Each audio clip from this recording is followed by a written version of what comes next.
यूनान के एक सम्राट ने यूनान के ही महामनीषी सोलन को अपने राजमहल बुलाया। सोलन एक सुकरात जैसा मनीषी था। सम्राट ने सिर्फ इसलिए बुलाया कि सोलन की बड़ी ख्याति थी। उसके एक एक शब्द का मूल्य अकूत था। लेकिन सम्राट ने उससे कुछ ज्ञान लेने नहीं बुलाया था, उससे कुछ सीखने को नहीं बुलाया था, बल्कि सिर्फ इसलिए बुलाया था कि देख मेरे महल को, मेरे साम्राज्य को, मेरी धन संपदा को।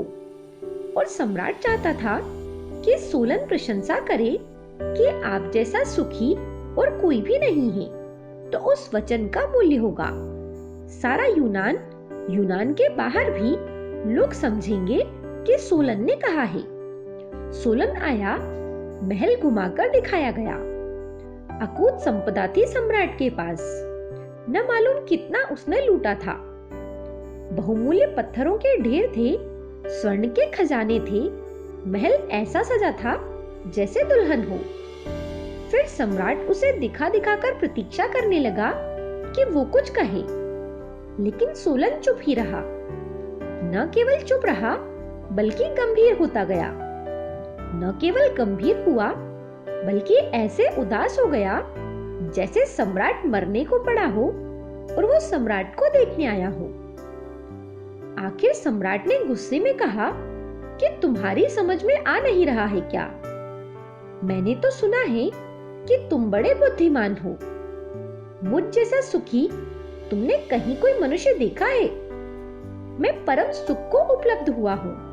सोलन, कुछ तो बोलो इस पर। सोलन ने कहा कि मैं चुप ही रहूं तो अच्छा है, क्योंकि क्षणभंगुर को मैं सुख नहीं कह सकता, और जो शाश्वत नहीं है उसमें सुख हो भी नहीं सकता। सम्राट, ये सब दुख है, बड़ा चमत्कार है, लेकिन दुख है। तुम इसे सुख समझे हो तो तुम मूढ़ हो। ये सुनकर सम्राट को धक्का लगा, और जो होना था वो हुआ। सोलन चुप ही रहता तो अच्छा होता। उसे महल के सामने एक खंबे से लटकाकर बंधवाकर सम्राट ने कहा, अभी भी माफी मांग लो, तुम गलती पर हो। अभी भी कह दो कि सम्राट तुम सुखी हो, तो तुम्हारी जान बच सकती है। लेकिन सोलन ने कहा, झूठ तो मैं नहीं कह सकूंगा। मृत्यु में कुछ हर्जा नहीं है, क्योंकि मरना तो मुझे होगा ही। किस निमित्त मरता हूँ ये गौण है। तुमने मारा कि बीमारी ने मारा कि मैं अपने आप मरा, ये सब गौण है। मौत निश्चित है, झूठ में ना कहूंगा। शाश्वत सुख ही सुख है। क्षणभंगुर सुख दिखाई पड़ता है, लेकिन वो असल में दुख है। सम्राट, तुम भूल में हो। सोलन को उसी वक्त गोली मार दी गई। फिर 10 वर्षों के बाद वो सम्राट पराजित हुआ। विजेता ने उसे अपने महल के सामने एक खंबे पर बांधा। जब वो खंबे पर लटका था और गोली मारे जाने को थी, तब उसे अचानक सोलन की याद आई। ठीक 10 वर्ष पहले ऐसा ही सोलन खंबे पर लटका था। तब उसे उसके शब्द भी सुनाई पड़े कि जो शाश्वत नहीं वो सुख नहीं, जो क्षणभंगुर है उसका कोई मूल्य नहीं। ये चमकदार दुख है सम्राट। उसी चमकदार दुख को सुख मानकर ये सम्राट इस खंबे पर लटक गया।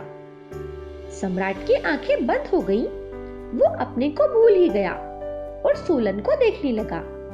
और जब उसे गोली मारी जा रही थी, तब उसके होंठों पर मुस्कुराहट थी, और आखिरी शब्द जो उसके मुंह से निकले वो ये थे, सोलन, मुझे क्षमा कर दो, तुम ही सही थे। विजेता सम्राट ये सुनकर चकित हुआ। कौन सोलन? किसके वचन सही थे? और इस मरते सम्राट के होठों पर ये मुस्कुराहट कैसी? उसने सारी खोजबीन करवाई, तब उसे ये पूरी कथा पता चली। अगली कहानी है एक अद्भुत नर्तक की। इस सदी के प्रारंभ में पश्चिम में एक बहुत बड़ा नर्तक हुआ। उसका नाम था निजिंस्की। मनुष्य जाति के इतिहास में थोड़े से लोग ऐसे नर्तक हुए हैं जैसा निजिंस्की था। लेकिन निजिंस्की के साथ बड़ी मुश्किल थी, नाच शुरू तो वो करता था, लेकिन खत्म करने का कोई ठिकाना नहीं होता। कभी तो वो 3 घंटे तक नाचता, कभी 4 घंटे नाचता, कभी 15 मिनट में ही पूरा हो जाता।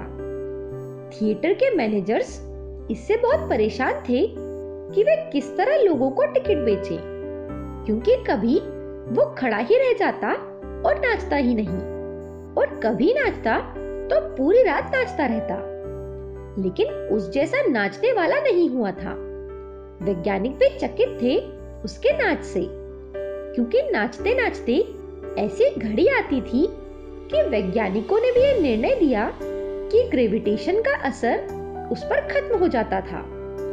जमीन में जो कशिश है, जिससे हम जमीन से बंधे हैं, पत्थर को फेंको तो वो नीचे आ जाता है। निजिंस्की नाचते नाचते एक ऐसी घड़ी में पहुंच जाता था जहां योगी पहुंचते हैं।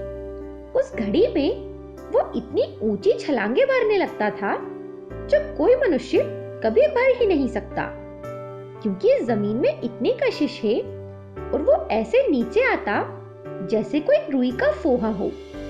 उसे देखकर कोई समझ ही नहीं पाता कि ये क्या हो रहा है। अनेक अध्ययन किए गए निजिंस्की के ऊपर कि आखिर क्या घटना घटती है उसके नृत्य में। इसे ही योग में लेविटेशन कहते हैं कि कभी-कभी योगी जमीन से ऊपर उठ जाता है। निजिंस्की से जब पूछा जाता कि तुम ये कैसे करते हो, तो वो कहता, करने वाला तो कोई होता ही नहीं, मुझे खुद नहीं पता कि क्या होता है, बस ये हो जाता है। जब कृत्य और कर्ता में फर्क नहीं रह जाता, तभी ये होता है। इस अद्भुत नृत्य को देखकर हर कोई वाह वाह कह उठता। निजिंस्की की पत्नी उससे कई बार कहती कि मुझे लगता है तुम इस मामले में दया के पात्र हो, क्योंकि पूरी दुनिया तुम्हारा नृत्य देख सकती है, लेकिन तुम खुद अपना नृत्य नहीं देख सकते। लेकिन निजिंस्की का जवाब हैरान कर देने वाला था। वो बोला, कौन कहता है कि मैं नहीं देख सकता? मैं हर बार अपना नाच देखता हूँ। हमने परमात्मा को नटराज कहा है क्योंकि संसार ही उसका नाच है। ये पक्षियों के कंठ में उसी का गीत है, वृक्षों से निकलती हवाओं में वही निकलता है, वृक्षों के फूलों में भी वही खिलता है, झरनों में उसी का कलकल नाद है। मुझसे वही बोल रहा है और तुमसे वही सुन रहा है। वही कहीं चोर है, वही कहीं साधु है, वही कहीं बेईमान है, कहीं परम संत है, वही कहीं रावण है, कहीं राम है। सारी लीला एक की ही है, और वो एक जो भी कर रहा है सब उसके भीतर ही है, बाहर कुछ भी नहीं है। ये दोनों कहानियां ओशो के प्रवचनों से प्रेरित है। कहानियां पसंद आए तो इन्हें अपने मित्रों के साथ भी साझा करें। मेरे साथ बने रहने के लिए आप सभी का धन्यवाद।